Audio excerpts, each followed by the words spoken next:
कल हम लोग 1905 तक पहुंच गए थे स्वदेशी आंदोलन के अंतर्गत। स्वदेशी आंदोलन में अलग अलग तथ्यों के बारे में हम लोगों ने जाना।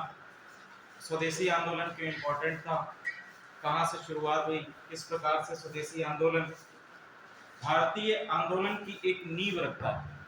जो भी आगे आने वाले आंदोलन होंगे उनके लिए ये एक नींव की तरह काम करता है, एक फाउंडेशन की तरह काम करता है। जब आप आगे पढ़ेंगे, हम लोग जब गांधी एरा पढ़ेंगे तो गांधी के द्वारा जितने भी आपके आंदोलन शुरू किए गए, तो गांधी का असहयोग आंदोलन आप देखेंगे, या सिविल डिसोबीडियंस मूवमेंट देखेंगे, या क्विट इंडिया मूवमेंट देखेंगे। इन सभी मूवमेंट्स में दो चीजें प्रमुखता से आपको दिखाई देगी। वो है आप पहला क्या, स्वदेशी, और दूसरा आपको दिखाई देगा स्वराज। और ये स्वदेशी और स्वराज, ये दोनों ही भावनाएं हमारी स्वदेशी आंदोलन से ही क्या है, जुड़ी हुई। अगर हम बात करें कि ये स्वदेशी, ये जो शब्द है स्वदेशी, ये आया कहां से, या इसकी शुरुआत भारतीय आंदोलन में कहां से होती है। सबसे पहले 1872 में एक पत्रिका, 1872 की एक पत्रिका है बंग दर्शन। बंग दर्शन किसकी पत्रिका है, बंकिम चंद्र चट्टोपाध्याय।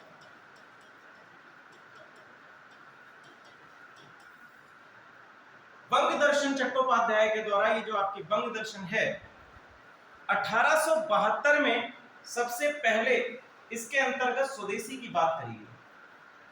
ये जो स्वदेशी शब्द है, इसकी बात करी गई कि हमें यदि ब्रिटिशर्स को भारत से निकाल फेंकना है, भारत से उखाड़ फेंकना है, तो हमें किसकी ओर ध्यान देना होगा, हमें स्वदेशी की ओर ध्यान देना होगा। स्वदेशी का मतलब क्या है कि आत्मनिर्भरता होनी चाहिए, आत्मशक्ति की बात की जानी चाहिए। इसके साथ साथ एक और मैगजीन है, मुखर्जीज मैगजीन। मुखर्जीज मैगजीन 1874 की है, मुखर्जीज मैगजीन।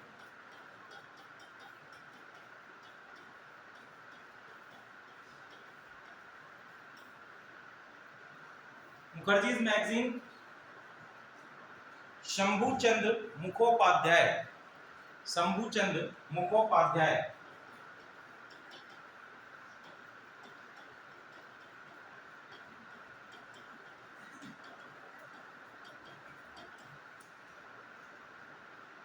पहला हमने देख लिया कि बंग दर्शन में बात करेंगे, दूसरा मुखर्जीज मैगजीन 1874। मुखर्जीज मैगजीन किसकी है, शंभूचंद्र मुखोपाध्याय। देखिए, इस तरह से रिलेटेड बहुत सारे क्वेश्चंस आपके पूछे जाते हैं कि पर्टिकुलर मैगजीन किसके द्वारा संबंधित है। ठीक है, स्वदेशी आंदोलन का सबसे पहला सुझाव, नोट डाल के लिख लीजिए, स्वदेशी आंदोलन, स्वदेशी का सबसे पहला सुझाव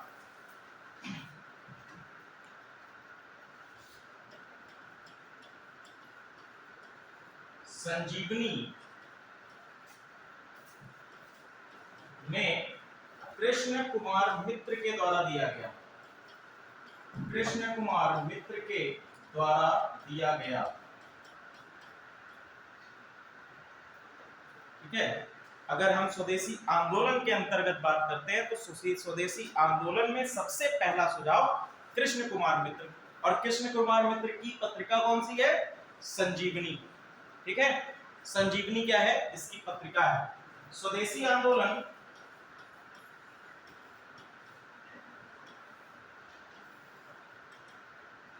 और यदि हम बाइफरकेट करें तो पहले क्या हम जानेंगे कि स्वदेशी आंदोलन की पृष्ठभूमि क्या रही, पृष्ठभूमि क्या थी इसकी, या स्वदेशी आंदोलन के शुरुआत के समय परिस्थितियां क्या है, किन परिस्थितियों में इसको स्टार्ट करने की आवश्यकता पड़ी। दूसरा, इस स्वदेशी आंदोलन के उद्देश्य क्या है। दूसरा क्या करेंगे कि स्वदेशी आंदोलन के उद्देश्य क्या है। तीसरा हम कहेंगे कि इस आंदोलन का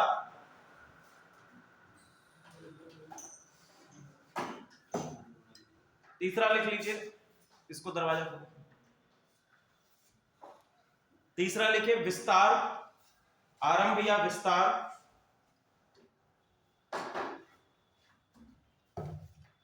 चौथा सामाजिक आधार,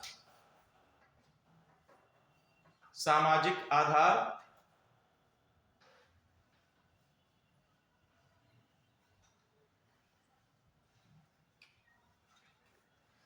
सामाजिक आधार के बाद अंत अथवा पतन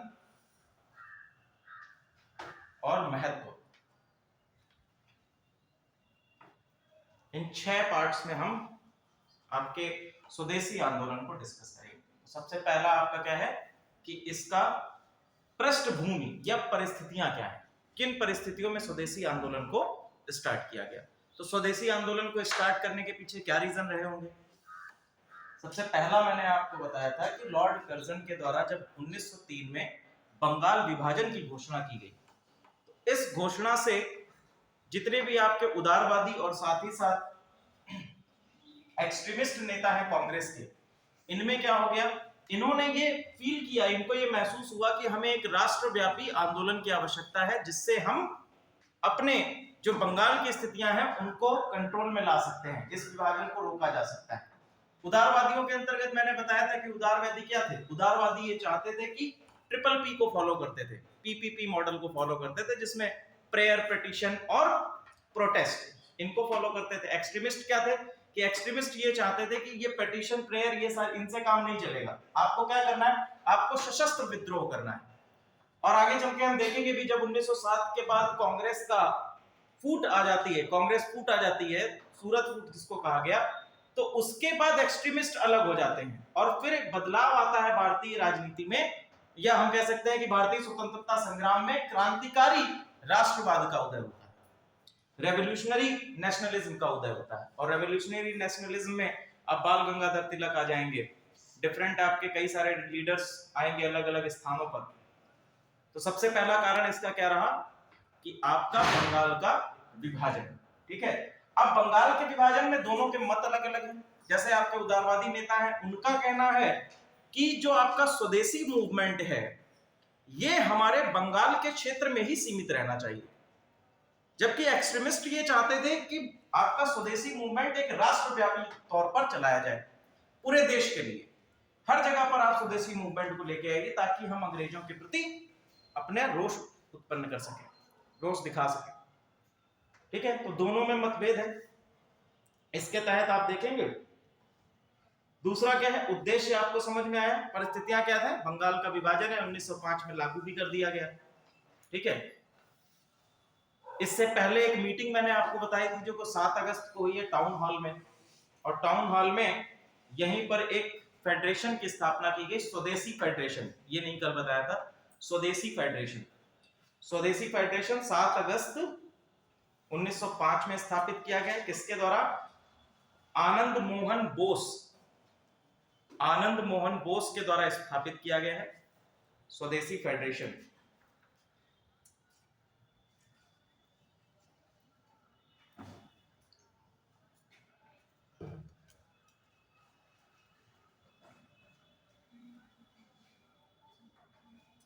उद्देश्य की जब हम बात करेंगे तो उद्देश्य बेसिकली क्या है कि हिंदू मुस्लिम एकता को बनाए रखना।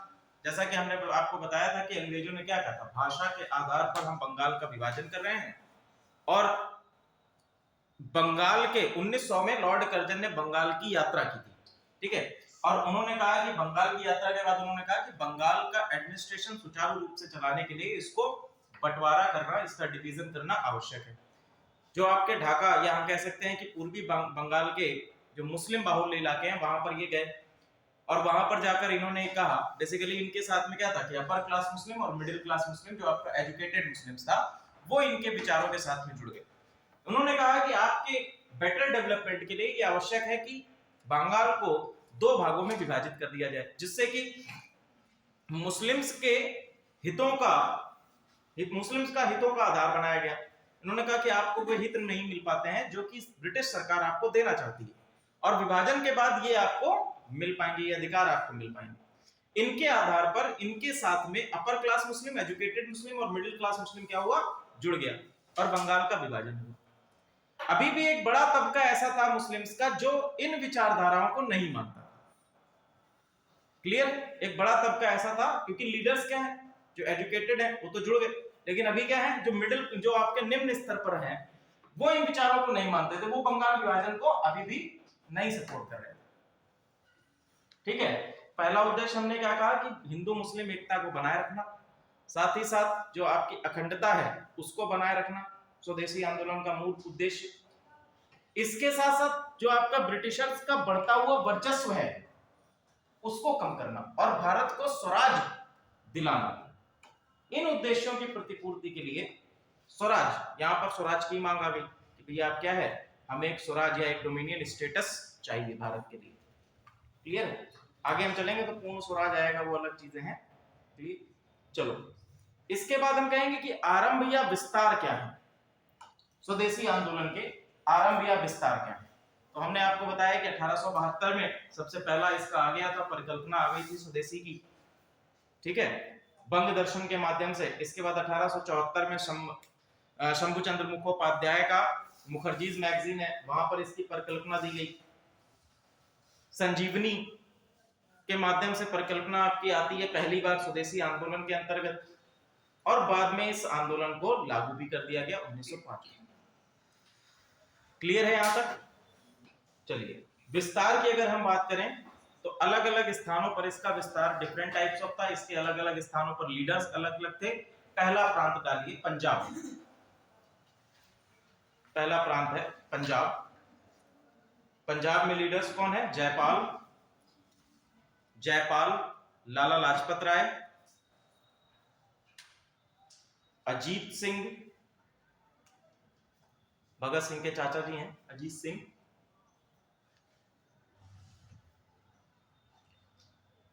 और चंद्रिका दत्त। चंद्रिका दत्त ये आर्य समाज से जुड़े हुए थे। चंद्रिका दत्त ये पंजाब के लीडर्स हैं जो पंजाब के क्षेत्रों में स्वदेशी आंदोलन को लीड कर रहे थे। क्लियर है? इसी तरह से पंजाब के क्षेत्र में इसके पैरेलल ही एक और आंदोलन चल रहा था जिसको हम जानते हैं चीनी आंदोलन। इसके पैरेलल में रावलपिंडी और मुल्तान के क्षेत्रों में एक आंदोलन चल रहा था स्वदेशी आंदोलन के पैरेलल, जिसको कहा जाता है चीनी आंदोलन या शुगर मूवमेंट। इसमें क्या था कि रावलपिंडी और मुल्तान के व्यापारियों ने विदेशी चीनी का बहिष्कार किया। उन्होंने कहा कि हम विदेशी चीनी जो आपके यूरोपियन कंट्रीज से आ रही है उसका व्यापार भारत में नहीं करेंगे। बेसिकली ये रावलपिंडी और मुल्तान का क्षेत्र जो वर्तमान समय में पाकिस्तान में है। पहले ये पूरा प्रांत क्या था? पंजाब कहा जाता था, पंजाब सिंध का प्रांत कहा जाता था। तो इसमें ये चीनी आंदोलन आपका चल रहा था इसके पैरेलल। ठीक है, साथ ही साथ इस क्षेत्रों के जो पुजारी हैं, पुजारियों ने मंदिरों में विदेशी चीनी से बने प्रसाद को चढ़ाने से भी मना कर दिया कि विदेशी चीनी से बना हुआ जो प्रसाद है वो मंदिरों में नहीं चढ़ाया जाएगा। ये चीनी मूवमेंट था। क्लियर है यहां तक? चलिए, अब ये तो मुझे नहीं पता कैसे पहचान। ठीक है, अगर मेरे सामने भी दो चीनियां रखी हैं तो मेरा भी बेसिक पैकिंग के आधार पर लिखा रहता होगा। पैकिंग के आधार पर भारतीय चीनी थोड़ी पीली रहती होगी, विदेशी चीनी एकदम सफेद रहती होगी, व्हाइट। ठीक है, चलिए अगला है महाराष्ट्र। उस समय भारत में चीनी की इतना उत्पादन होता भी नहीं था। भारत में उस समय गुड़ का उत्पादन अधिक होता था। ठीक है, क्योंकि ऐसी मैन्युफैक्चरिंग यूनिट्स भारत में नहीं थी कि चीनी को परिष्कृत किया जा सके, क्रिस्टलाइज फॉर्म में लाया जा सके। इस वो फॉर्म ले रहे थे नीट का मैम है क्या फॉर्म? अभी एक मिनट, विकास जी होंगे यहाँ पर, विकास जी होंगे, उनसे विकास सिंह, हाँ यहीं पर होंगे, कहीं टहल रहे होंगे आसपास।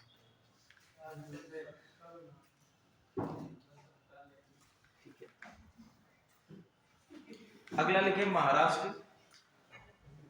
महाराष्ट्र में है बाल गंगाधर तिलक। बाल गंगाधर तिलक महाराष्ट्र, मतलब महाराष्ट्र के क्षेत्र में जो स्वदेशी आंदोलन चल रहा है उसके लीडर कौन है? बाल गंगाधर तिलक। फिर दिल्ली, दिल्ली में है सैयद हैदर रजा। सैयद हैदर रजा, सैयद हैदर रजा।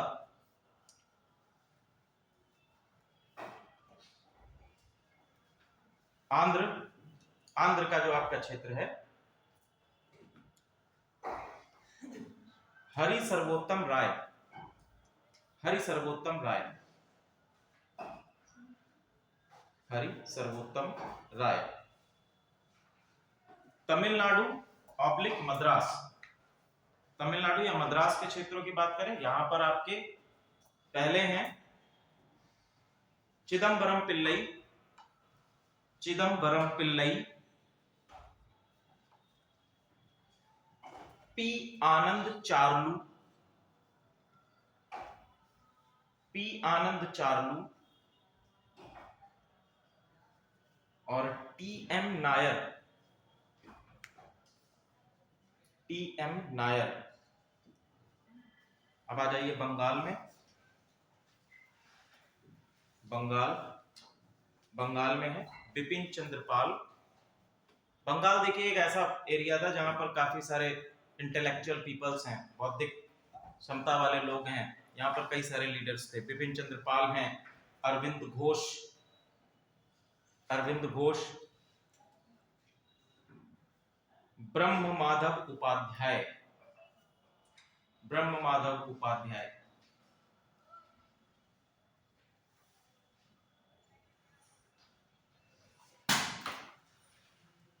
ब्रह्म माधव उपाध्याय के आगे लिख लीजिएगा, इन्होंने सारस्वत आयतन, सारस्वत आयतन, सारस्वत आयतन को इन्होंने लिखा है 1902 में, 1902 में सारस्वत आयतन। सामया की मात्रा रा आधा सा व त, सारस्वत।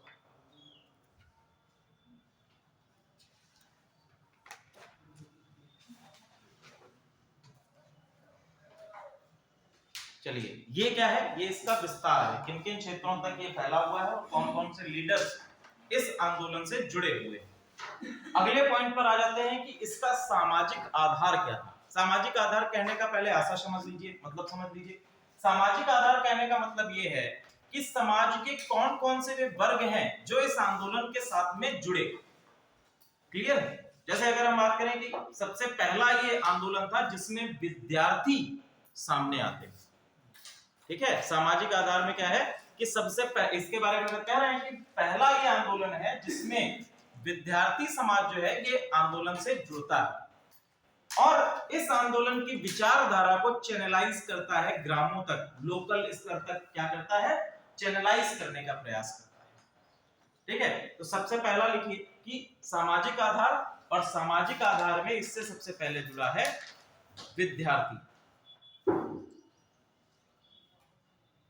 अगर आपसे क्वेश्चन इस तरह से बनता है कि वह कौन सा आंदोलन है जिससे वह भारतीय स्वतंत्रता संग्राम का कौन सा आंदोलन है जिसमें विद्यार्थियों की संलिप्तता पहली बार दिखाई देती है, तो आपका स्वदेशी आंदोलन है जिसमें पहली बार विद्यार्थी जुड़ते हैं।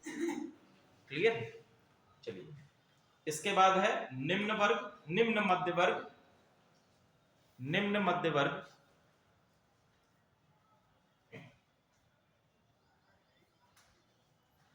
महिलाएं,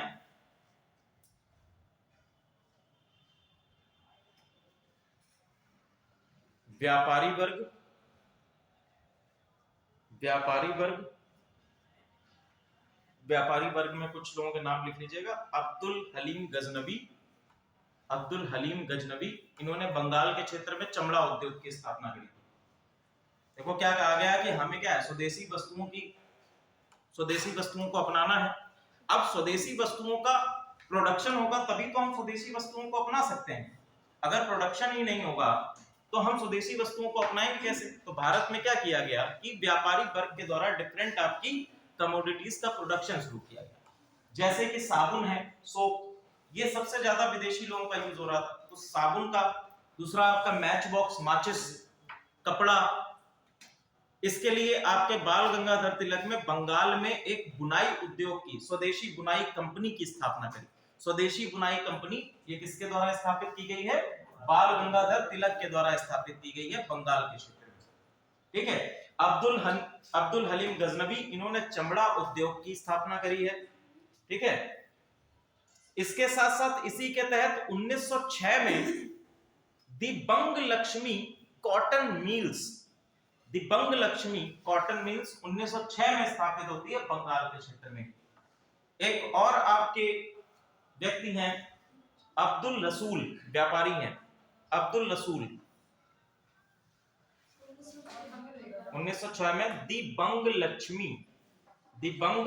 लक्ष्मी कॉटन मिल्स, जी दिबंग लक्ष्मी कॉटन मिल, यह आपकी स्थापित की गई है 1906 में। ठीक है, व्यापारी वर्ग हो गया। फिर लिख लीजिए किसान एवं मजदूर, और किसान एवं मजदूर के आगे लिख दीजिएगा सीमित संलिप्तता। किसान और मजदूरों की बात करें तो इनकी संलिप्तता इस आंदोलन में क्या रही है, सीमित रही है, बड़े लेवल या मास लेवल पे नहीं दिखाई देती है। क्लियर है? और उसका प्रमुख कारण यह रहा कि जो आपका कांग्रेस का उदारवादी वर्ग है वो केवल और केवल ये चाहता था कि इस आंदोलन को बंगाल के क्षेत्रों तक ही सीमित रखा जाए, क्योंकि उन्होंने कहा कि ये प्रॉब्लम बंगाल की है। उन्होंने कहा कि ये प्रॉब्लम क्या है, बंगाल की प्रॉब्लम है और बंगाल के क्षेत्रों तक ही इसको सीमित रखना है हमें। इस वजह से यह किसानों और मजदूरों तक व्यापक रूप से नहीं पहुंच पाया। आगे लिख लीजिए सबसे पहली मजदूर हड़ताल, पहली संगठित मजदूर हड़ताल, भारतीय आंदोलन की पहली संगठित मजदूर हड़ताल कहां हुई है, बंबई।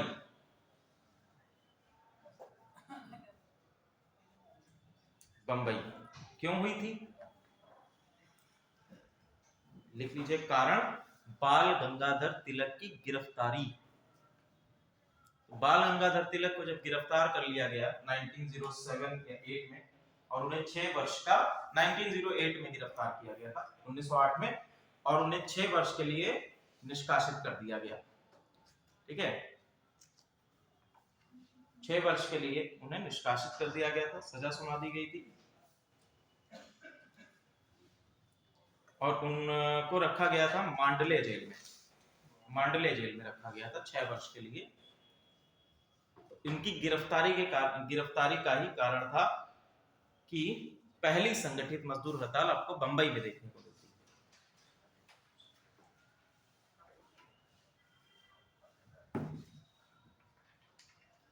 अब हम आते हैं कुछ और थोड़ा विस्तार में ही कर लेते हैं, या हाँ चलो हम आ जाते हैं इसके अंत या इसका डाउनफॉल कैसे होता है। ठीक है, तो डाउनफॉल होने के क्या क्या कारण रहे। पहला आपको कारण दिखाई देगा, हमने कल आपको 3 बताए थे आईएनसी के अधिवेशन। पहला हमने 1905 का बताया था, 1906 का और 1907 का। 1905 के जो अधिवेशन है आपका, उस अधिवेशन में कहां पर हुआ था ये पहला अधिवेशन, 1905 का अधिवेशन कहां पर हुआ है, 1905 का कांग्रेस का अधिवेशन कहां पर हुआ, बनारस में। ठीक है, 1905 का अधिवेशन आपका कहां पर है, बनारस में है, और इस अधिवेशन के अध्यक्ष कौन थे, गोपाल कृष्ण गोखले इस अधिवेशन के अध्यक्ष थे। क्लियर है, 1905 का अधिवेशन, जहां पर बेसिकली हमें स्वदेशी आंदोलन को उगता हुआ देखा है, स्वदेशी आंदोलन की नींव रखते हुए देखे। फिर अगला अधिवेशन हमने बताया था आपका 1906 का अधिवेशन, 1906 का अधिवेशन, जो कि आपका कलकत्ता में होता है। ठीक है, जो कि आपका कहां पर हुआ है, कलकत्ता में हुआ है, और कलकत्ता में इसके अध्यक्ष कौन है, दादा भाई नौरोजी है। ठीक है, इस अधिवेशन के अंतर्गत दादा भाई नौरोजी 1906 के अध्यक्ष हैं कलकत्ता अधिवेशन में। इस अधिवेशन के अंतर्गत 4 सूत्रीय मांगों को रखा गया। पहला क्या इन्होंने कहा, पहला इन्होंने कहा बहिष्कार, पहला लिख लीजिए बहिष्कार स्वदेशी, बहिष्कार स्वदेशी, राष्ट्रीय शिक्षा और स्वराज। बहिष्कार स्वदेशी, राष्ट्रीय शिक्षा और बहिष्कार।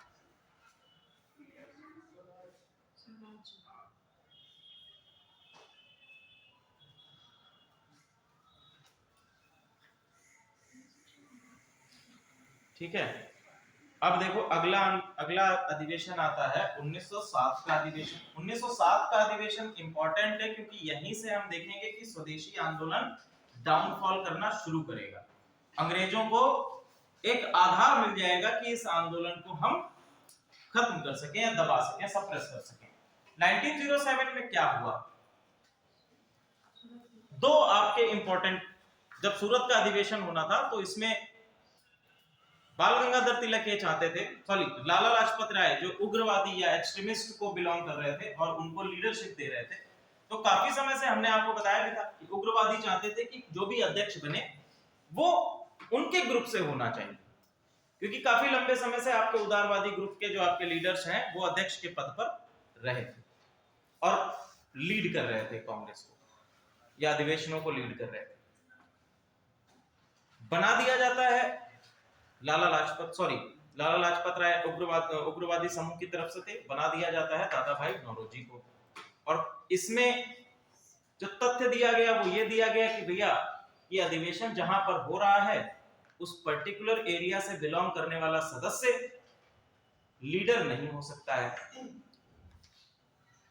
इस बेसिस पर इनके डिस्क्वालीफाई कर दिया गया लाला लाजपत राय जी को। क्लियर है?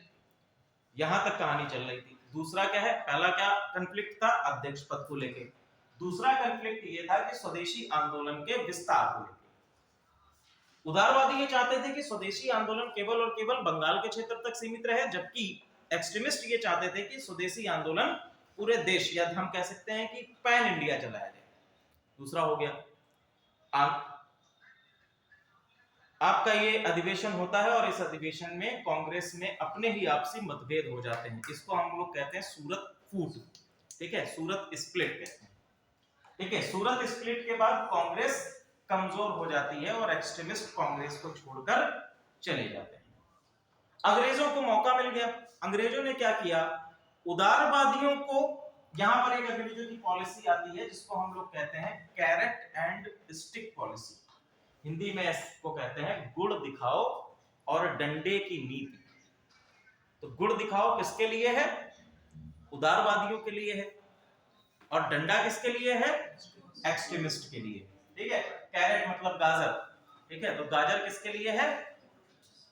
उदारवादियों के लिए, मॉडरेट्स के लिए। और आपकी स्टिक या डंडा किसके लिए है? एक्सट्रीमिस्ट के लिए। तो इसको कहते हैं कैरेट एंड स्टिक पॉलिसी।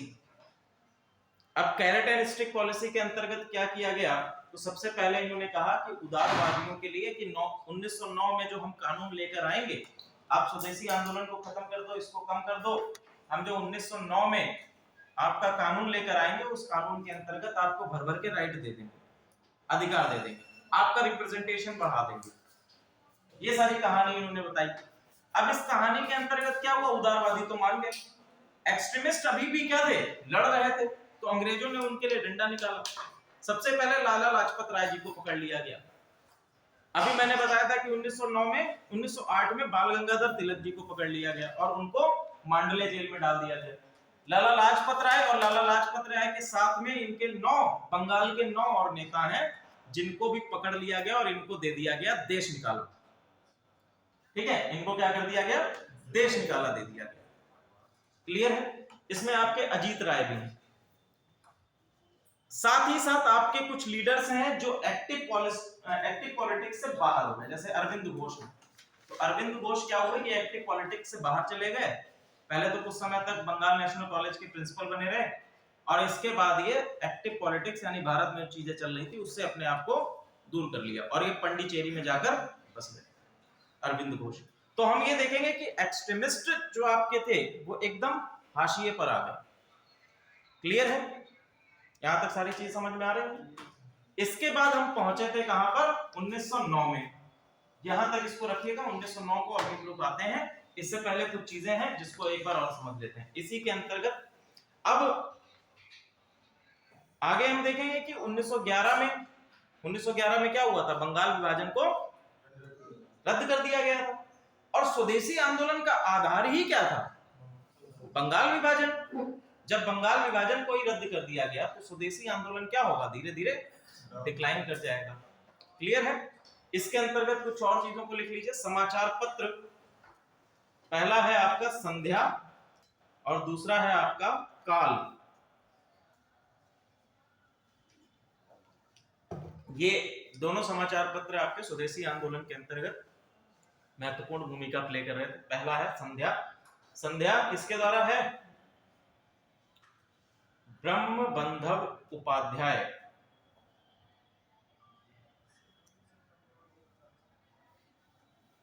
दूसरा है काल। काल को लिखा है परांजय। परांजय।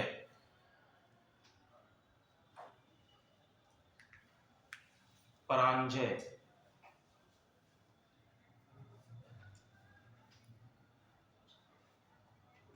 क्लियर है? और परांजय ने ही 1905 से 1908 का जो काल है, 1905 से 1908 के समय को बताया है जुनूनी राष्ट्रवादियों का काल। जुनूनी राष्ट्रवादियों का काल बताया है।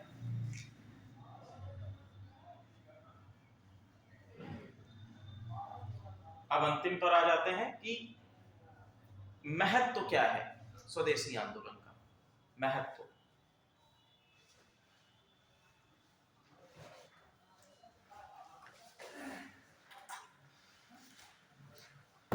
सबसे पहला लिखिए, राष्ट्रवाद को वैचारिक आधार प्रदान।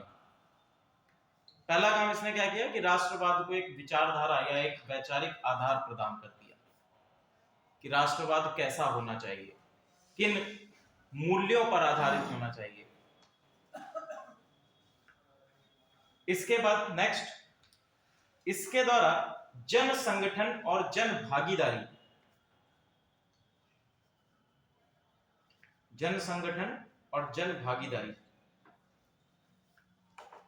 जैसे हमने पहला बात कही कि इसमें हम लोगों ने कहा कि भैया इसने क्या किया, एक वैचारिक या एक विचारधारा, एक आधार दे दिया, एक वैचारिक आधार दे दिया। गांधी जी ने भी कहा है कि स्वदेशी स्वराज की आत्मा। गांधी जी आगे आकर कहेंगे कि स्वदेशी स्वराज की आत्मा। तो हम ये जान रहे हैं कि स्वदेशी जो शब्द है, एक विचारधारा जो है, इसने राष्ट्र, स्वदेशी और स्वराज जो है, इसने राष्ट्रवाद को विचारधारा या हम कह सकते हैं कि वैचारिक आदान प्रदान कर रहा है। दूसरा चीज हमने इसमें देखी कि इसमें स्टूडेंट्स जुड़ रहे हैं, महिलाएं जुड़ रही हैं, एक मास एजुटेशन हो रहा है। तो हम कहेंगे कि जन आपका जो है वो उसने एक संगठित रूप से होकर एक राष्ट्र के लिए, एक सिंगल गोल के लिए क्या कह सकते हैं, संघर्ष करना प्रारंभ कर दिया। ये पहली बात कि जब गोल एक था सबका। क्लियर है? इसके बाद नेक्स्ट आप लोग लिखिए, शिक्षा, स्वदेशी शिक्षा का विकास। अभी तक क्या था कि अंग्रेजों ने अपनी जो पाश्चात्य शिक्षा है, पाश्चात्य शैली है, उसको काफी ज्यादा भारत पर इंप्लीमेंट करने का प्रयास किया था। लेकिन इसके आने के बाद क्या हुआ कि स्वदेशी शिक्षा को बल दिया गया। नेताओं ने कहा नहीं, स्वदेशी शिक्षा को और अधिक विकसित करना चाहिए। और इसके लिए डिफरेंट आपके जो स्कॉलर्स हैं, डिफरेंट आपके इंटेलेक्चुअल पीपल्स हैं जो इन आंदोलनों से जुड़े हुए थे, उन्होंने समय समय पर इंस्टीट्यूट की भी स्थापना करी। पहला लिखिए शांति निकेतन। शांति निकेतन, शांति निकेतन किसके द्वारा है? रविंद्रनाथ टैगोर के द्वारा। ठीक है। फिर है राष्ट्रीय शिक्षा योजना। राष्ट्रीय शिक्षा योजना लेकर आए थे सतीश चंद्र मुखर्जी। सतीश चंद्र मुखर्जी राष्ट्रीय शिक्षा योजना लेकर आए हैं।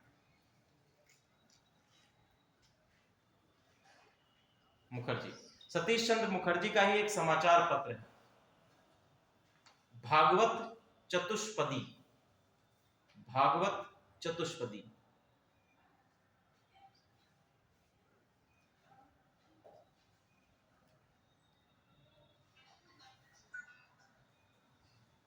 एक और समाचार पत्र है इन्हीं का, डॉन।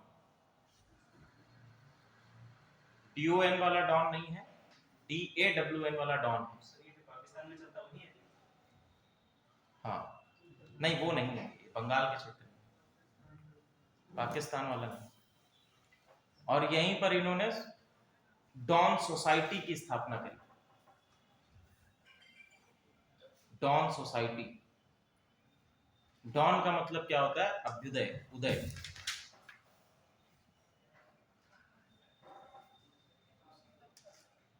DAWN होता है डॉन, मतलब उदय होना।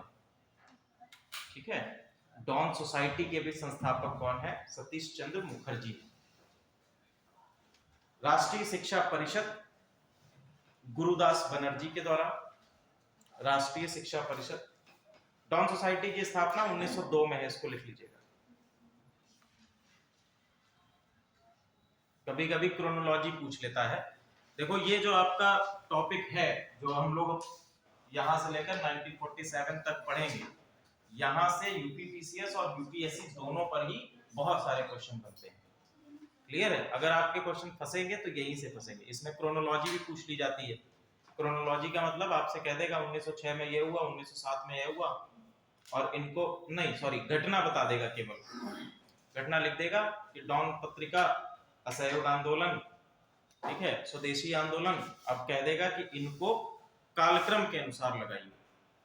तो आप लोग अगर ये जान पाएंगे कि डॉन सोसाइटी की स्थापना 1902 में हुई थी, तो वो नंबर 1 पे रहेगा। स्वदेशी आंदोलन आया था आपका 1905 में, तो वो 2 नंबर पे रहेगा। असहयोग आंदोलन आपका 1921 के आसपास आया है, तो वहां पर रहेगा तीसरे नंबर पे।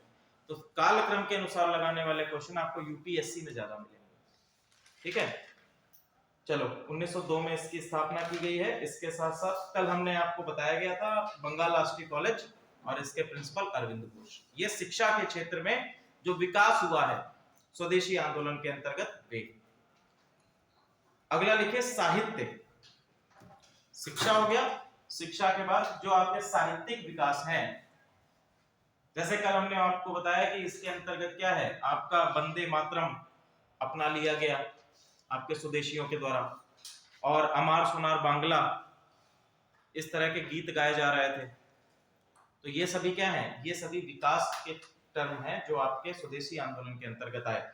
सबसे पहला कौन कौन से लोग हैं? पहले हैं आपके रविंद्रनाथ टैगोर। रविंद्रनाथ टैगोर, जिन्होंने रविंद्रनाथ टैगोर के बाद हैं मुकुंद दास। मुकुंद दास, और मुकुंद दास की रचनाएं लिख लीजिए। पहली है पल्ली सेवा। पल्ली सेवा, ब्रह्मचारिणी,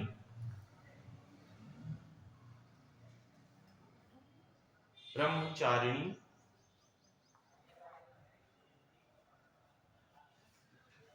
बेटा ब्रह्म जब लिखते हैं तो हा छोटा रहता है, मां बड़ा रहता है। ठीक है, हा के नीचे हलंत लगता है, मां उसके बाद आता है। चलो,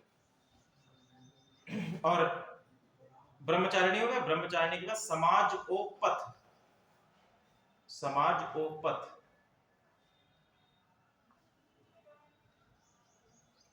फिर है रजनीकांत सेन। रजनीकांत सेन,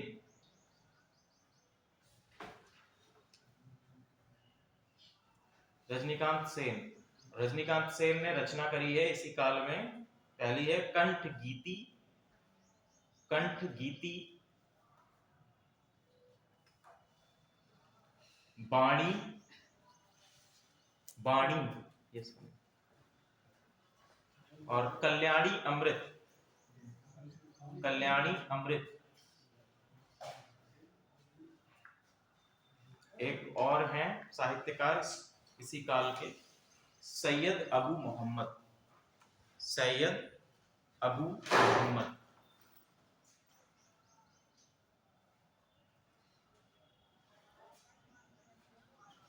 साहित्य कला के क्षेत्र में लिख लीजिए अविंद्रनाथ टैगोर। अविंद्रनाथ टैगोर, रविंद्र नहीं है, अविंद्र है। अविंद्रनाथ टैगोर ये कला से जुड़े हुए हैं।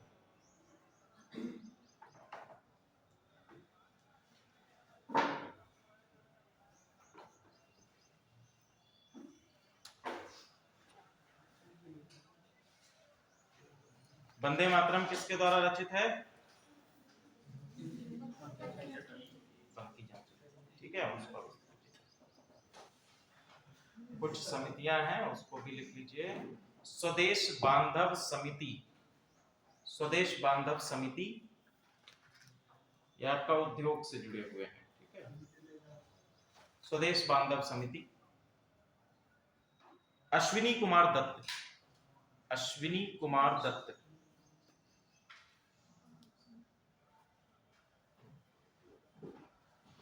दत्त ये बारीसाल में इसको शुरू किया गया है। बारीसाल, बारीसाल नामक एक स्थान है जहां पर इसको स्टार्ट किया गया। इसके बाद है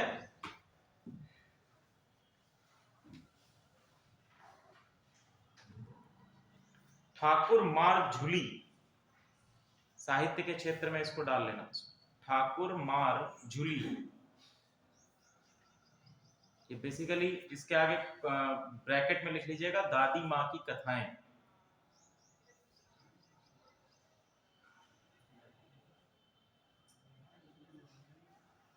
दादी माँ की कथाएं, इसको लिखा है दक्षिणा रंजन मित्र मजूमदार, दक्षिणा रंजन मित्र मजूमदार।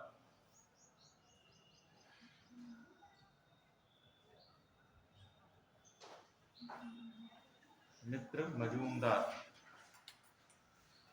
1906 में ही Indian society of oriental arts, Indian society of oriental arts,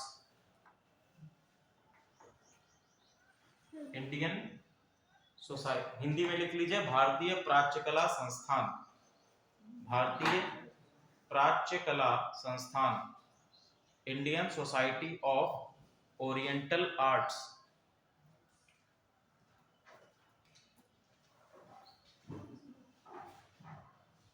और नंदलाल बोस पहले व्यक्ति थे जिनको इस संस्थान से पहली छात्रवृत्ति प्रदान की गई। नंदलाल बोस पहले वो व्यक्ति थे।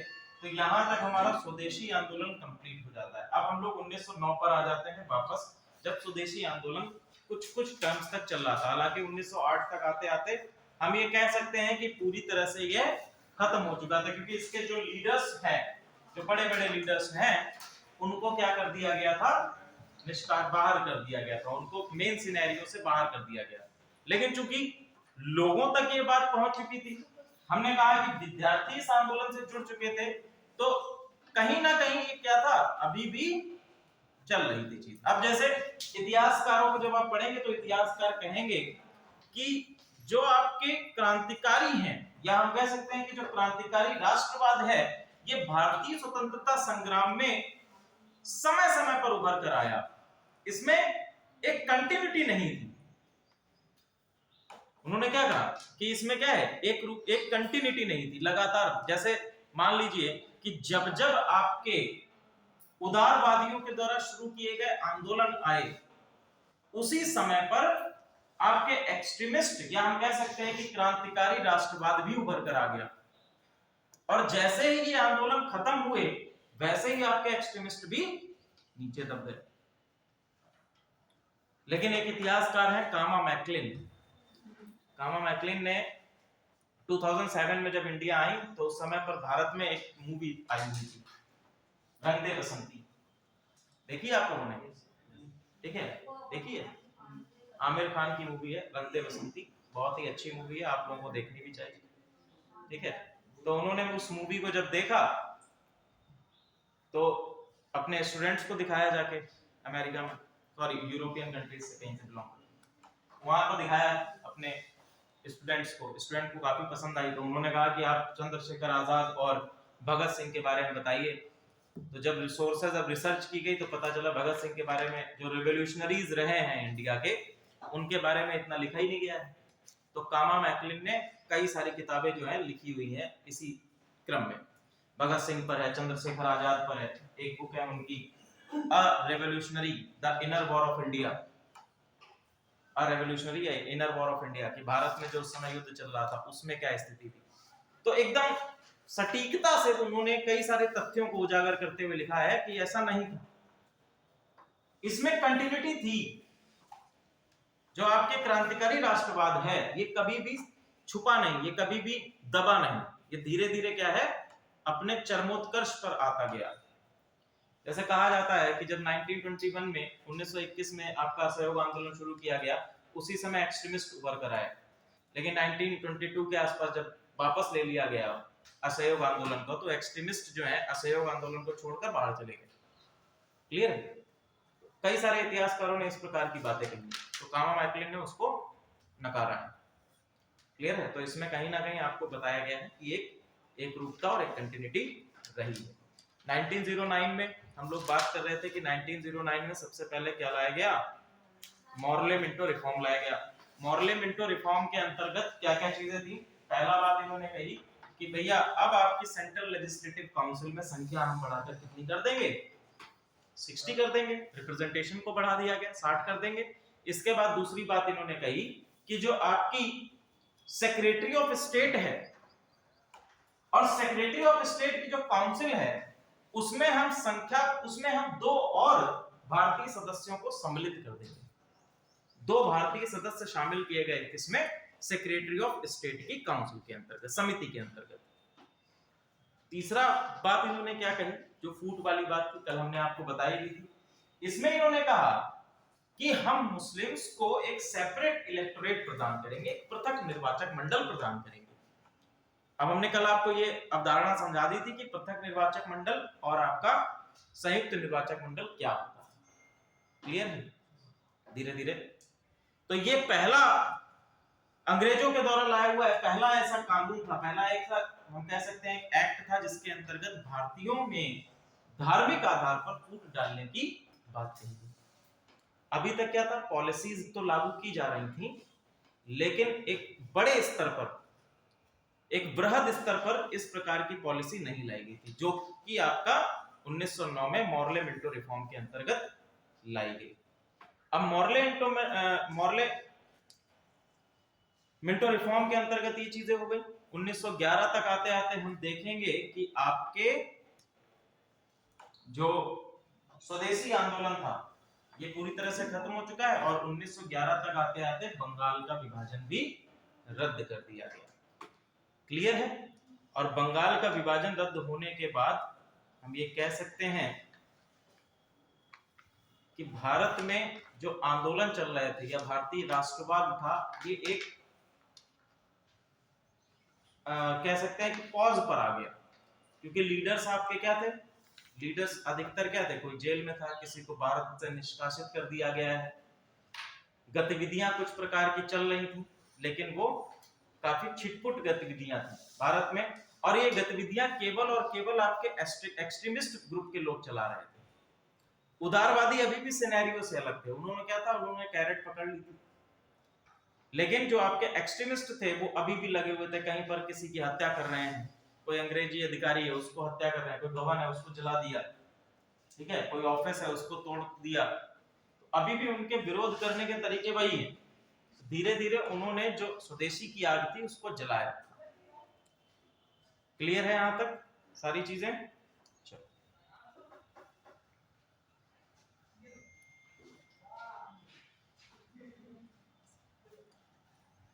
अब आगे लिखिए।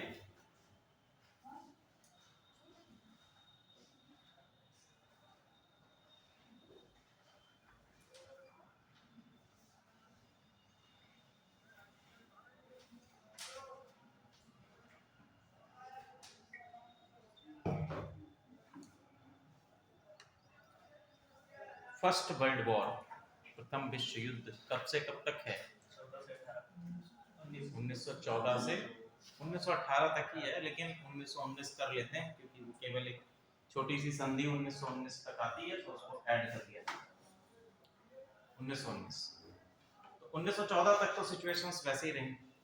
फिर शुरू हो गया प्रथम विश्व युद्ध, और प्रथम विश्व युद्ध में जब शुरू हुआ तो उदारवादी नेता जो थे उनको एक मौका मिल गया कि भैया देखो, अब हम अंग्रेजों की अगर सहायता करेंगे तो आगे आने वाले समय में हमको स्वराज मिल जाएगा। एक्सट्रीमिस्ट का कहना था कि ये सब कुछ नहीं होना है, अंग्रेज अभी ऐसी स्थिति में है कि हम उन पर हमला कर सकते हैं, हम उन पर अगर पूरी ताकत से इस समय पर हमला करेंगे तो अब जो है हमें क्या मिल सकता है? आजादी मिल सकती है। चाह दोनों लोग स्वराज ही रहे थे, अभी आजादी का पूर्ण कंसेप्ट नहीं आया। चाह दोनों लोग क्या रहे थे, स्वराज ही रहे थे, लेकिन मौका ये था कि चूंकि अंग्रेज क्या थे, अपने आप को प्रथम विश्व युद्ध में फंसाए हुए थे, तो उन्होंने कहा कि ऐसी स्थिति में अगर हम अंग्रेजों का साथ ही ना दें और अंग्रेजों के खिलाफ हम मोर्चा खोल दें, तो ऐसी स्थिति में भारत को अंग्रेजों से स्वराज्य प्राप्त कराया जा सकता है। ठीक है, तो आपके अब चूंकि 1914 में निर्वासन खत्म हो चुका है बाल गंगाधर तिलक का भी, ठीक है, वो भी आपके मांडले जेल से वापस आ चुके हैं। लाला लाजपत राय भी आपकी पॉलिटिक्स में है, आ गए हैं, वो भी आपके, जिनको देश निकाला दिया गया था, वो भी आपके वापस आ चुके हैं लीडर्स। तो यहाँ पर आकर उन्होंने अब क्या करेंगे, एक नए, हम कह सकते हैं कि फिर से जो एक पॉज आया था, एक विराम आया था, उसको फिर से स्टार्ट कर दिया। इसमें सबसे पहले हम देखेंगे होम रूल लीग की स्थापना। देखिए, होम रूल लीग की स्थापना,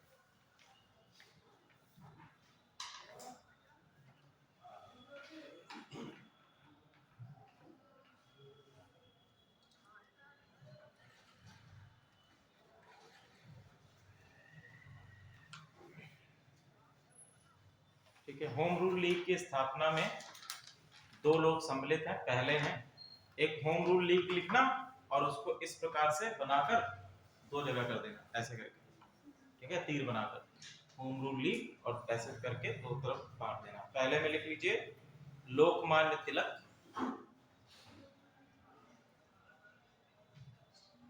लोकमान्य तिलक, और लोकमान्य तिलक के बाद है दूसरी तरफ लिखिए एनी बेसेंट। एनी बेसेंट जो है ये थियोसोफिकल सोसाइटी की विश्व अध्यक्ष थी। थियोसोफिकल सोसाइटी लिख लीजिए, थियोसोफिकल सोसाइटी की विश्व अध्यक्ष।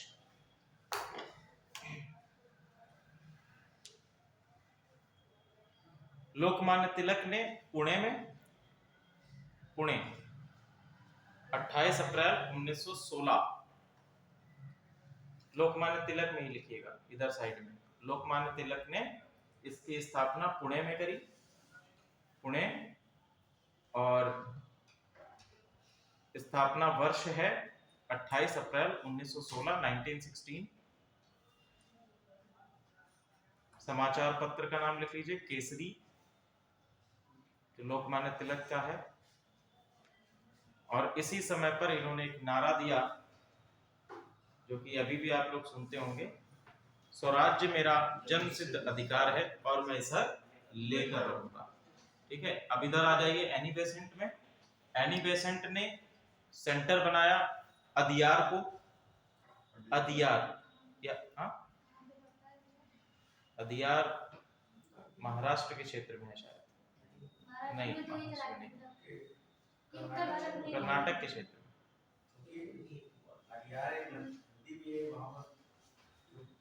चलो अभी बता देंगे, अभी याद है, अदियार केवल लिख दो इतना। और इसका स्थापना लिखिए 15 सितंबर 1916, 15 सितंबर 1916। इनके समाचार पत्र लिख लीजिए कॉमनवेल, कॉमनवेल,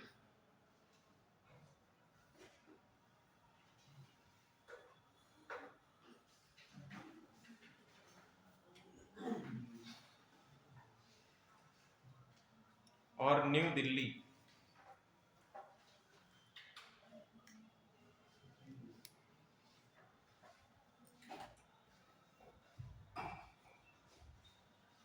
अदियार को लिख लीजिए मद्रास का जो क्षेत्र है, चेन्नई में है वर्तमान, मद्रास।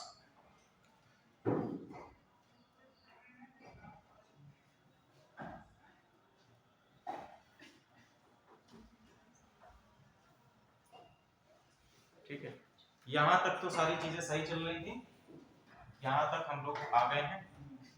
1915 में गांधी जी भी भारत आ गए हैं और हाँ जी जी न्यू इंडिया और कॉमनवेल्थ, ये दो समाचार पत्र हैं एनी बेसेंट के द्वारा। न्यू न्यू दिल्ली है, न्यू दिल्ली और कॉमनवेल्थ न्यू इंडिया है, न्यू इंडिया है, न्यू दिल्ली नहीं। कंफ्यूज कर देते हैं।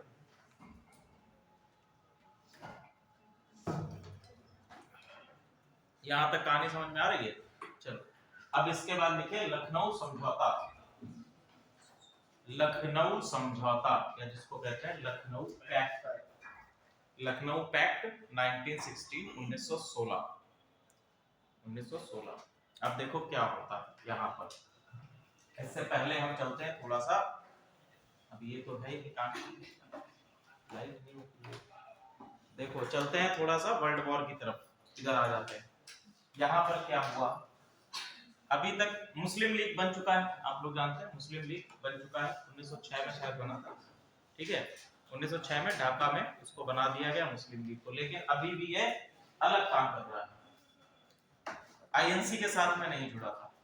अब इस समय पर होता क्या है कि विश्व युद्ध जब चल रहा है तो आपका जो अमेरिका है, अमेरिका मित्र राष्ट्रों को खाद्यान्न आपूर्ति कर रहा है, और इधर साइड में आपका एक फ्रंट है रूस, ठीक है इधर साइड में आपका फ्रंट है एक रूस। अब चूंकि आप लोग जब मैप के माध्यम से देखेंगे तो जर्मनी जो है ऐसी पोजीशन पर था कि दोनों ही, चाहे आप इधर से नीचे से रूट से जाते तो भी जो है जर्मनी आपको काउंटर कर सकता था, आपकी सप्लाई लाइन को काट सकता था, अगर आप ऊपर के क्षेत्रों से जाएंगे तो भी आपकी सप्लाई को काउंटर कर सकता था। तो ऐसे स्थिति में जो आपका ब्रिटेन है वो ये चाहता था कि जो टर्की का पार्ट है, जो टर्की का पार्ट है यदि वो हमारे साथ में जुड़ जाए, जो उस वहां पर उस समय ऑटोमन साम्राज्य था, तो ऑटोमन साम्राज्य टर्की का पार्ट है वो हमारे साथ जुड़ जाए तो हम क्या कर सकते हैं, आसानी से रूस या सोवियत संघ को हम खाद्यान्न पहुंचा सकते हैं, खाद्यान्न की आपूर्ति आसानी से हो सकती है। टर्की ने क्या किया, ऑटोमन ने क्या किया कि वो जुड़ गए किसके साथ में, जर्मनी के साथ में, और जब वो जर्मनी के साथ में जुड़े वैसे ही उन्होंने मोर्चा खोल दिया, ब्रिटेन ने मोर्चा खोल दिया टर्की के ऊपर। उन्होंने कहा कि भैया आपका जो धर्म प्रमुख हैं, आपके जो खलीफा हैं, हम उनकी राज सत्ता को ही खत्म कर देंगे। तो खलीफा के खिलाफ मोर्चा खोल दिया, इससे शुरू हुआ खिलाफत आंदोलन, ठीक है। साथ ही साथ मुस्लिम लीग को ये लगा कि भैया देखो ऐसी चीजें हो रही हैं, इट मींस दैट कि अंग्रेज हमारा भला नहीं चाहते हैं, और अब हमें क्या करना है, अब हमें आईएनसी के साथ जुड़ जाना चाहिए। तो ये लखनऊ समझौता जो है इसमें दो चीजें हुई, पहला कि जो नरम दल और गरम दल था वो भी आपस में जुड़ गए, और साथ ही साथ मुस्लिम लीग भी कांग्रेस के साथ में जुड़ गई, ठीक है, मुस्लिम लीग भी कांग्रेस के साथ में जुड़ गई। तो 1916 का अधिवेशन का स्थान कहां पर है, लखनऊ है। किसने हेड किया है, अंबिका चंद्र मजूमदार।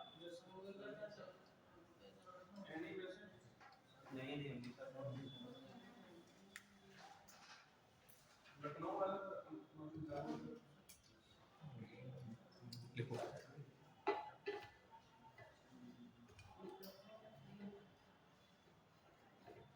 अंबिका चंद्र मजूमदार। दूसरा काम क्या हुआ, लोकमान्य तिलक और मोहम्मद अली जिन्ना के बीच में एक समझौता हुआ, और इस समझौते के माध्यम से आपका मुस्लिम लीग एवं भारतीय राष्ट्रीय कांग्रेस एक हो गए। या एक होने का मतलब कहने का क्या है कि अब जो भी आपके मूवमेंट्स होंगे, जो भी आपके आंदोलन होंगे, ये सम्मिलित रूप से इनके द्वारा चलाए गए। लेकिन देखो एक यहाँ पे कहानी अटकी हुई है, जब ये समझौता हो रहा था उस समझौते में लोकमान्य तिलक, सॉरी जो आपके लोकमान्य तिलक हैं, इन्होंने कहा जिन्ना से कि देखो समझौता तो हम करेंगे लेकिन एक शर्त है, शर्त ये है कि आप जो मांग कर रहे हैं, जो आपको अंग्रेजों ने दिया है सेपरेट इलेक्टोरेट, पृथक निर्वाचक मंडल जो आपको प्रदान किया गया है, ये मांग आप छोड़ दो और इसकी जगह आपकी मांग जायज है और हम ये कहते हैं कि आप ज्वाइंट इलेक्टोरेट की बात करो। मतलब जो आप सेपरेट इलेक्टोरेट है वो मत कहो, आप कहो कि हमें ज्वाइंट इलेक्टोरेट चाहिए। ये बात लोकमान्य तिलक ने किससे कही? जिना से कही। जिना ने कहा ये नहीं हो सकता, ये सेपरेट इलेक्टोरेट जो है ये तो हम लेंगे ही, चाहे हम आपसे जुड़े या ना जुड़े। क्योंकि हिंदू मुस्लिम एकता को एक साथ लेके चलना था, तो लोकमान्य तिलक भी बैक फुट पे आ गए और उन्होंने कहा ठीक है सेपरेट इलेक्टोरेट रखो भैया। और इसी का दंश हम लोग आगे देखेंगे भारत के विभाजन के बाद। ठीक है, यहां तक सारी चीजें क्लियर हैं। अब हम आगे आ जाते हैं। आगे आता है आपका 1919 का वर्ल्ड वॉर खत्म हो गया है। ठीक है, और वर्ल्ड वॉर खत्म होने के बाद क्या सिनेरियो आता है? 1919 का Montagu Chelmsford reform. Montagu Chelmsford reform, या जिसको हम लोग गवर्नमेंट ऑफ इंडिया एक्ट 1919 कहते हैं, 1919 कहते हैं।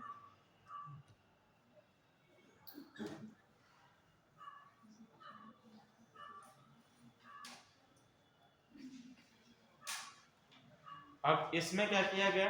इसमें देखो फिर से वही चॉकलेट दी गई, सेंट्रल लेजिस्लेटिव काउंसिल में फिर से सदस्यों की संख्या बढ़ा दी गई और साथ ही साथ रिप्रेजेंटेशन को और बढ़ाने के लिए प्रोविंशियल, क्या हम कह सकते हैं, प्रांतीय सरकारों का गठन कर दिया गया। ठीक है, एक गवर्नमेंट आपकी कहां पर होगी?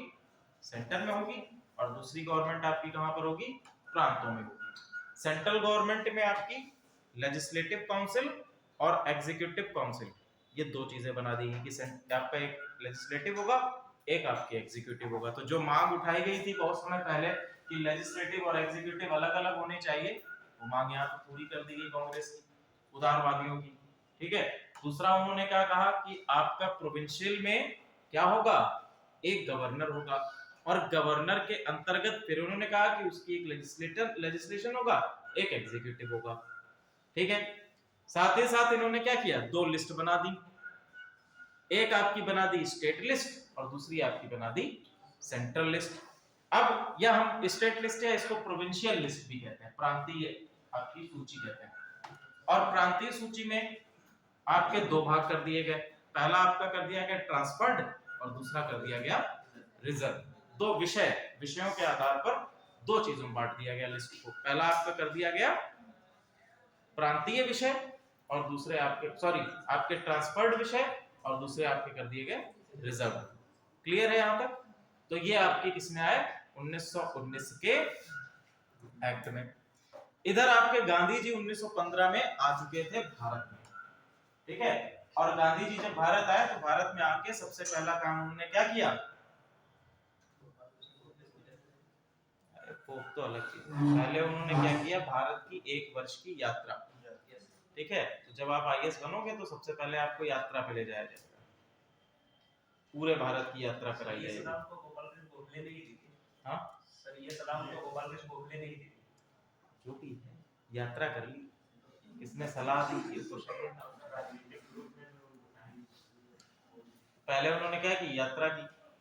यात्रा करने के बाद सबसे पहला उन्होंने चंपारण गए। ठीक है, चंपारण बिहार में जाकर उन्होंने क्या किया? पहला सत्याग्रह, गांधी जी का पहला सत्याग्रह होता है चंपारण बिहार। ठीक है, और चंपारण बिहार में पहला सत्याग्रह करने के बाद फिर कहां पर आते हैं? खेड़ा में सत्याग्रह किया, और खेड़ा में सत्याग्रह करने के बाद अहमदाबाद के मिलों के लिए सत्याग्रह उन्होंने करते हैं। ठीक है, 3 सत्याग्रह है, 1916, 1917, 1918। पहला चंपारण, दूसरा आपका खेड़ा, तीसरा आपका अहमदाबाद, मिल मजदूरों के लिए। क्लियर है? अब जब 1919 आया, 1919 में ही एक और एक्ट आता है जिसको हम जानते हैं रॉलेट एक्ट के नाम से।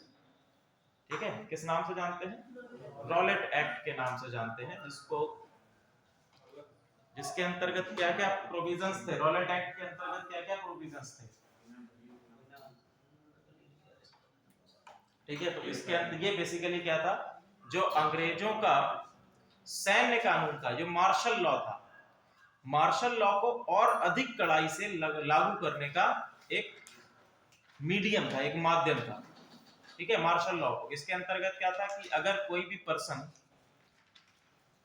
ऐसी कोई गतिविधि, क्रांतिकारी गतिविधियों में संलिप्त पाया जाता है तो उसको अरेस्ट किया जा सकता है। यदि उस पर शक भी होता है तब भी उसको अरेस्ट किया जा सकता है। और उसको, जो आप वर्तमान समय में रिट की बात करते हैं, वर्तमान समय में हिबियस कार्पस रिट होती है। हिबियस कार्पस के अंतर्गत, जिसको हम लोग कहते हैं बंदी प्रत्यक्षीकरण, कि आपने अगर किसी को अरेस्ट किया है तो 24 आवर्स के अंतर्गत मजिस्ट्रेट के समक्ष उसको प्रस्तुत करना होता है। ठीक है, तो ऐसी स्थितियां जो वर्तमान समय में राइट बनाई गई हैं, ये उस समय पर नहीं थी। इसमें क्या कहा गया, अरेस्ट कर लो, कहाँ गया पता नहीं, आप उसको प्रस्तुत करते हो अथवा प्रस्तुत नहीं करते हैं, ये सभी निर्भर आप पे करेगा। तो ऐसा कानून लाया गया, रॉलेट एक्ट लाया गया। रॉलेट एक्ट का भारत में बहुत ही व्यापक स्तर पर विद्रोह होता है। ठीक है, व्यापक स्तर पर विद्रोह होता है, बहुत ही कई जगह पर जो है काले झंडे दिखाए गए। लाला लाजपत राय की इसी दौरान पे मृत्यु हो जाती है। ठीक है, लाला लाजपत राय की इसी आपके रॉलेट एक्ट के विद्रोह करते समय इनके लाठियों, अंग्रेजों के द्वारा जो लाठियां मारी गई उसके कारण इनकी मृत्यु हो जाती है। लाला लाजपत राय ने अपने अंतिम समय में यह भी कहा था कि जितनी लाठियां मेरे शरीर पर पड़ी हैं, वो एक एक लाठी अंग्रेजों के शासन में, या हम कह सकते हैं अंग्रेजों के शासन के ताबूत में कीलों के। ठीक है, तो जितनी लाठियां उनके शरीर पे, अंग्रेजों के ताबूत की कीलों की। सर एक कंफ्यूजन, सर उनका, सर साइमन कमीशन के समय हुई थी डेथ या Rowlatt act? Sir Simon commission के समय हुई थी। साइमन कमीशन में पहुंच गए। अच्छा चलो कोई बात नहीं, साइमन कमीशन के तरह, हाँ सही है।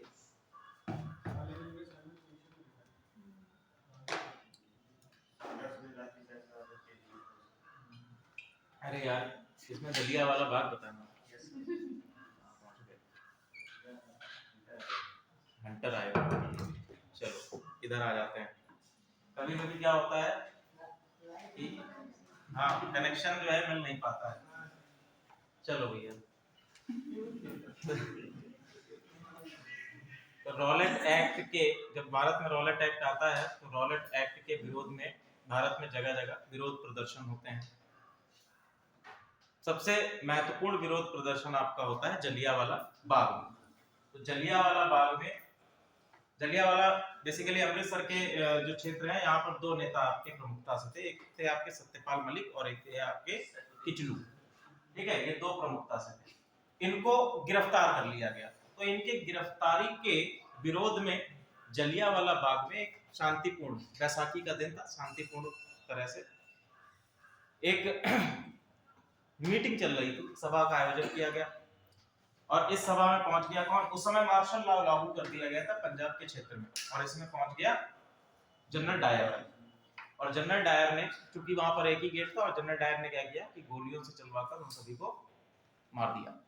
बाद में इसके बाद आता है हंटर कमीशन। हंटर कमीशन के सामने जब पेश किया गया डायर को, तो डायर ने कहा यदि मैं गोलियां ना चलवाता तो ये मेरी प्रतिष्ठा, मेरी प्रेस्टीज में एक दाग लगा देता, क्योंकि जहां कहीं मैं जाता हूं सिर्फ और सिर्फ एक ही कार्य है मेरा, वो क्या है? गोली चलाकर सप्रेशन करना। और इसी आधार पर आगे हम देखेंगे कि आपके डिफरेंट क्रांतिकारियों का उदय होता है। अलग अलग क्रांतिकारी इसके बाद क्या होते हैं? उदय होते हैं। ठीक है, थोड़ा सा पीछे हम लोग आ जाते हैं। सबसे पहला आप लोग लिखिए गांधी जी। अब शुरू हो रहे हैं क्योंकि इसके बाद असहयोग आंदोलन आएगा। ठीक है, तो हम लोग थोड़ा सा पीछे चल लेते हैं। लिख लीजिए पहला चंपारण सत्याग्रह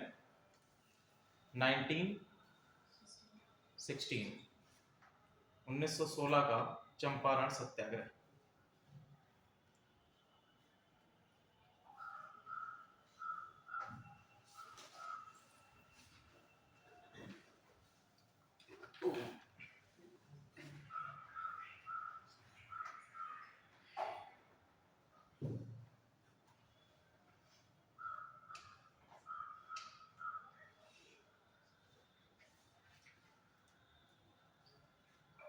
चंपारण सत्याग्रह मैंने आप लोगों को क्लास में डिस्कस भी किया था जब डिफरेंट आंदोलन हम लोग पढ़ रहे थे, ठीक है। तो सबसे पहला लिखिए कारण, चंपारण सत्याग्रह का कारण।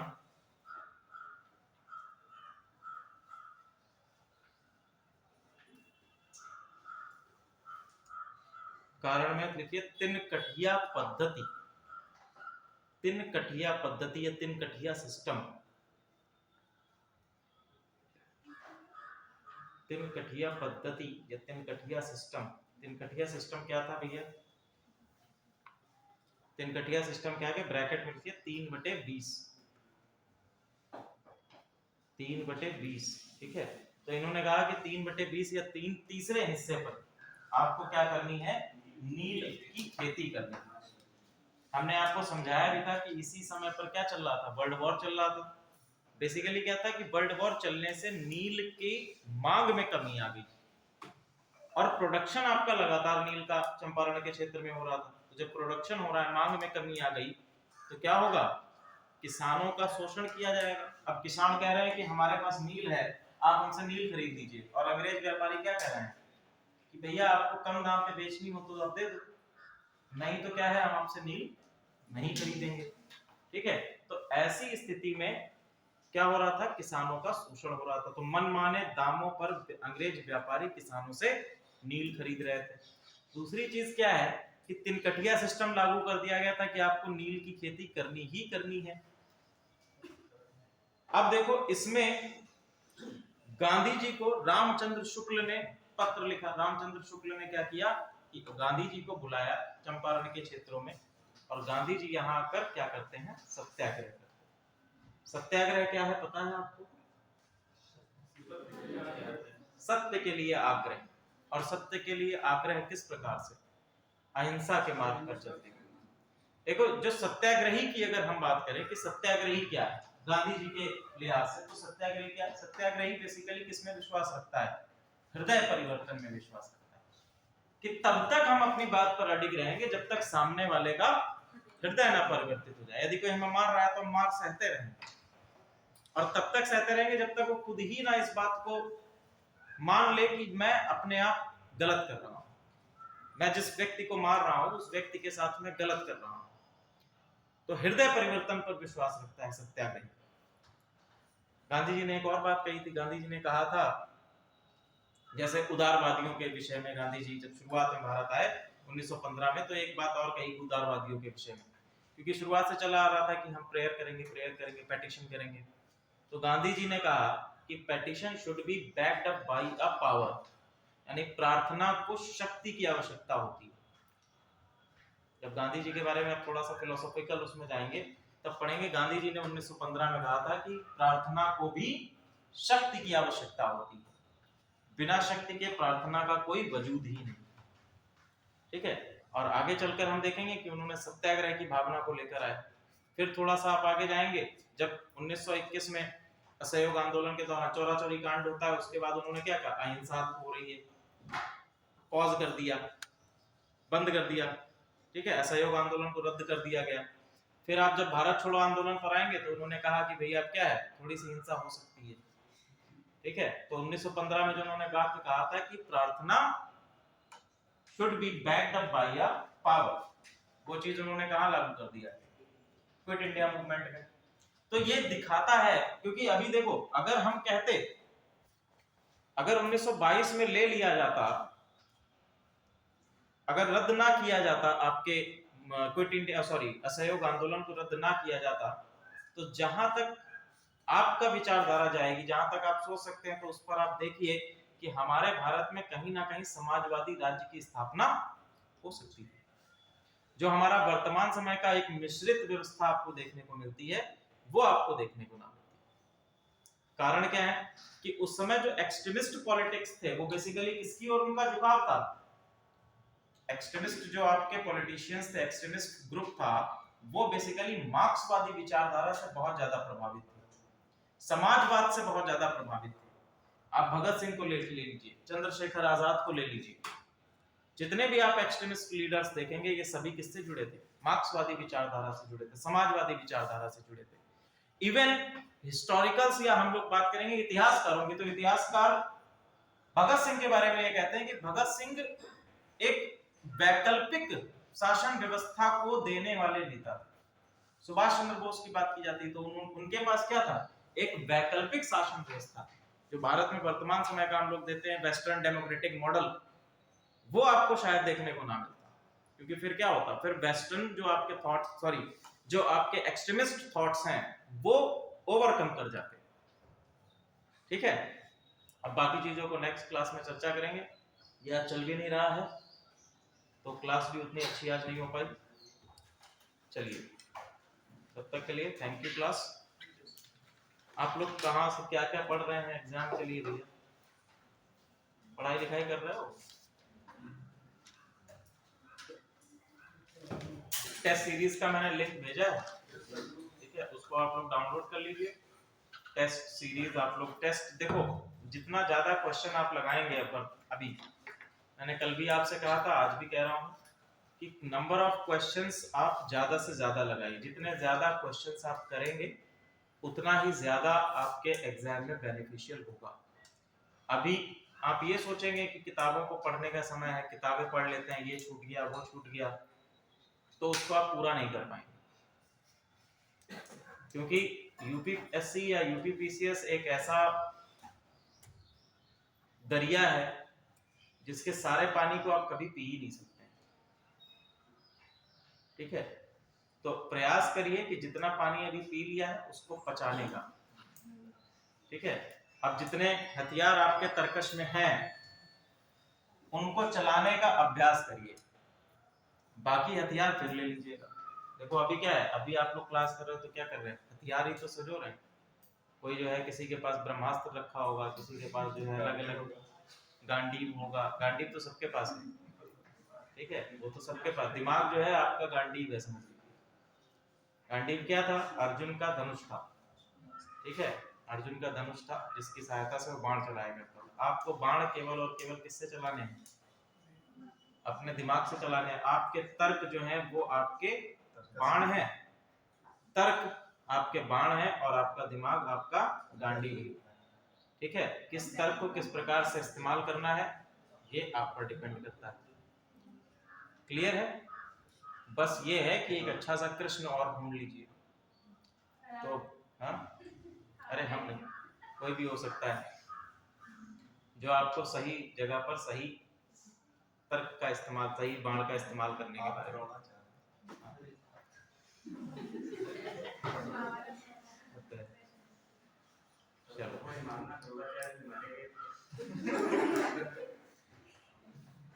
ठीक है, तो कहने का मतलब ये है कि आप लोग अधिक से अधिक जो है प्रश्नों का हल करिए। जितना ज्यादा प्रश्न हल करेंगे, मोबाइल पर करते रहिए।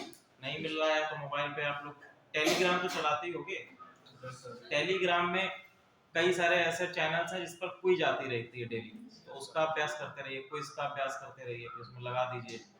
गलत उत्तर होता है तो तुरंत पता चल जाएगा ये उत्तर गलत है। अब एग्जाम में अगर वही क्वेश्चन आ गया तो आपको पता चल जाएगा ये क्वेश्चन मैंने सही किया था, ये क्वेश्चन मैंने गलत किया था, याद रहेगा। क्लियर है, तो अभ्यास जितना आप करेंगे उतना बढ़िया रहेगा आपके लिए। चलो ओके, थैंक यू क्लास।